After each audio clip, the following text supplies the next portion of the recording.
The phenomenon: can someone really remember the moment they died? Not in a symbolic way, but as a vivid, precise memory, colors, sounds, pain, even the weight of their last breath. What if the echoes of a past life could break through the silence of the present one? This isn't just folklore whispered in temples or childhood stories dismissed as imagination. Tonight's story is one of those rare journeys that leave even the most rational minds wondering where memory ends and the soul begins.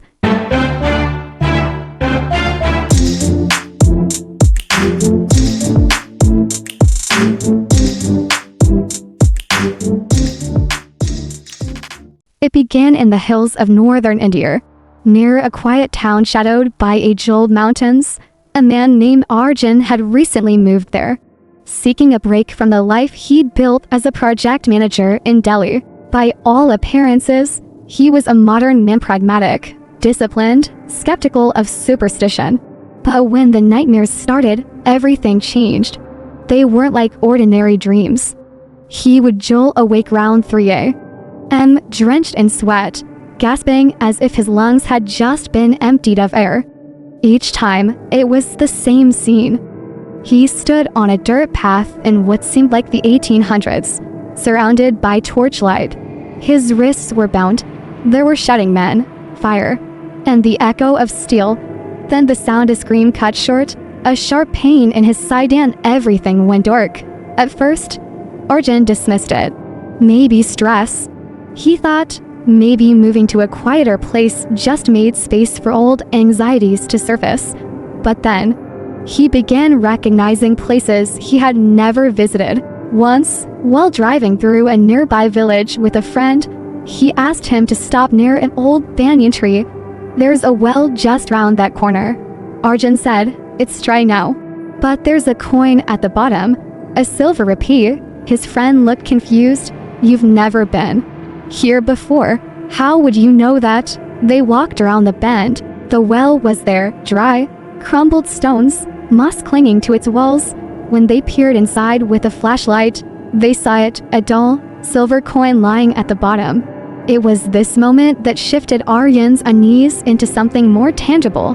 He began documenting the dreams, writing down details, sketching faces that came to him, names he didn't recognize but felt drawn to. One name, in particular, kept returning, Devraj. In his visions, people shouted it at him, sometimes in anger, sometimes in mourning.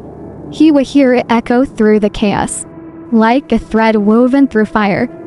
But there was no Devraj in his family tree. No one in his circle recognized the name. He scoured old records online and local libraries, but nothing came close to matching what he felt so certain about. It was as if he was chasing a ghost with no body, no past, and no place in history except in his mind. One morning, he drove into a village nearly an hour from his home. He didn't know why, just that something in his chest tugged him there, like gravity pulling him down a path he couldn't see. The village was small, mostly farmers, homes made of mud and stone, the kind of place tourists never visited. As he walked through the narrow alleyways, the air shifted. He said it later felt like walking through a memory, an old one, heavy and bittersweet. He turned a corner and stopped. There, just beyond a cluster of trees, was the house from his dreams. Same arched doorway, same brass lantern above the doorframe, same faded carving etched into the pillar, faith. As he stood there, a frail woman stepped out of the house. She stared at him for a long moment, then called out a name with a trembling voice, "Devraj?" The hair on Arjun's arm stood on end. "I'm sorry," he replied, his voice dry. "Do you know me?" She didn't answer, just nodded slowly as tears welled in her eyes. That night, Arjun couldn't sleep, not from fear, but from a strange sense of belonging that unsettled him more than any nightmare. He didn't know her, he shouldn't know her, and yet, something ancient stirred inside him, like an ember reigniting after a lifetime of silence. Was this reincarnation? Or just a mind unraveling under pressure? The dreams didn't stop, they deepened. He now saw faces more clearly, felt the heat of flames licking his skin, He remembered running, hiding behind temples, stealing food from shrines. He wasn't just watching someone else's life. He was that man. Whoever Devraj had been, he wasn't gone.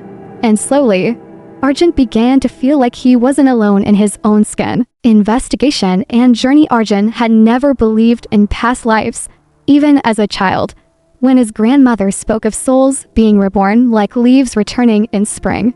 He had brushed it off as poetic comfort, but now, logic seemed too small to explain what was happening to him. The woman from the old house, who had called him Devraj, was named Mirror. In her late 80s, she lived alone and rarely spoke to strangers.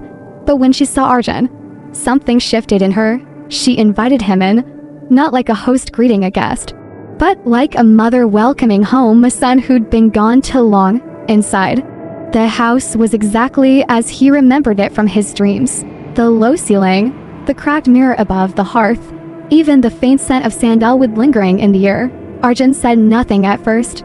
He just stood still, taking it in. Then, with trembling hands, he pointed to a worn chest near the back wall.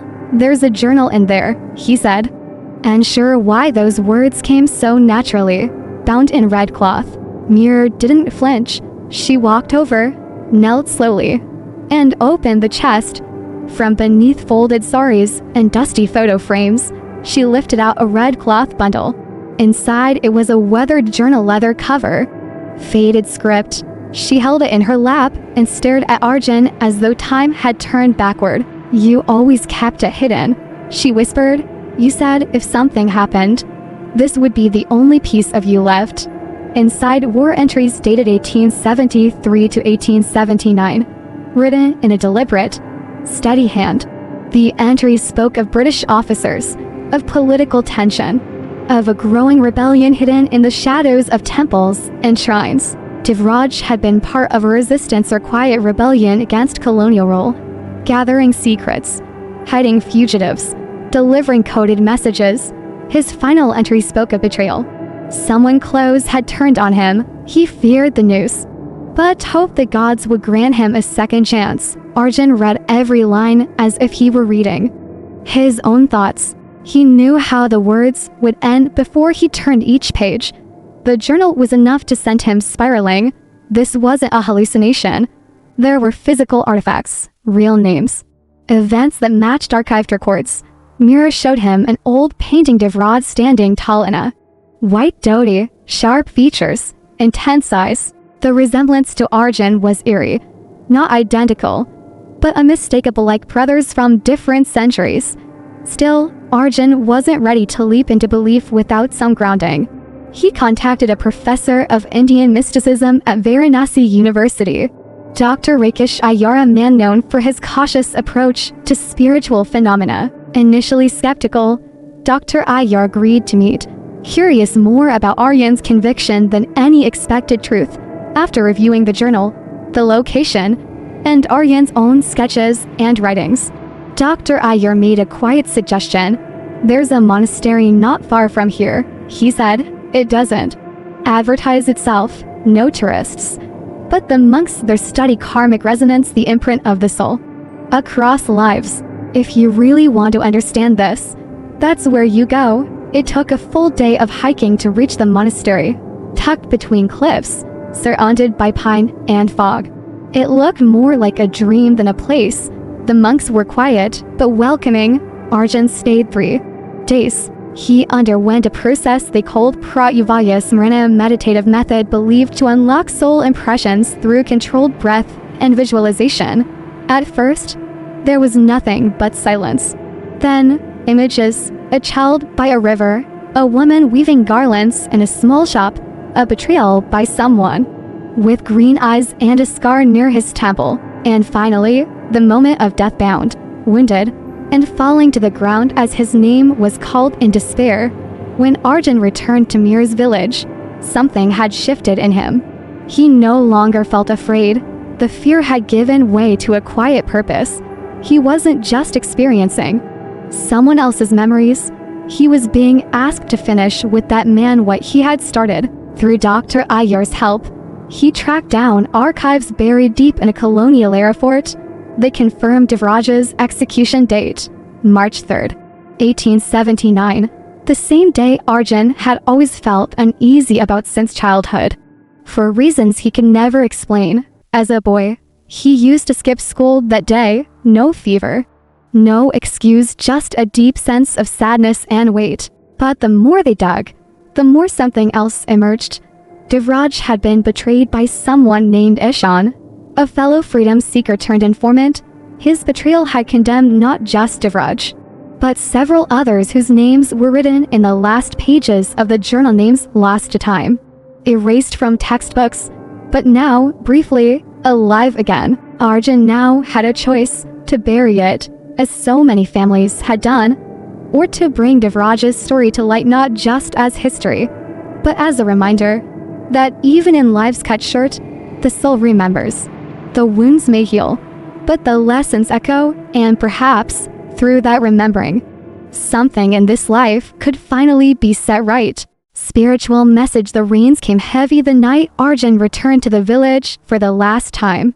Sheets of water fell from the sky as if the heavens themselves were trying to wash something clean. LD's sorrow, perhaps, or the weight of unfinished truths.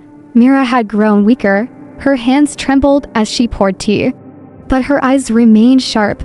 She looked at Arjun with a quiet knowing, the kind that doesn't need questions or answers anymore. They sat without speaking for a long time, the rain tapping the roof like a heartbeat. They both remembered. Finally, she broke the silence. "You've always had a restless spirit," she said.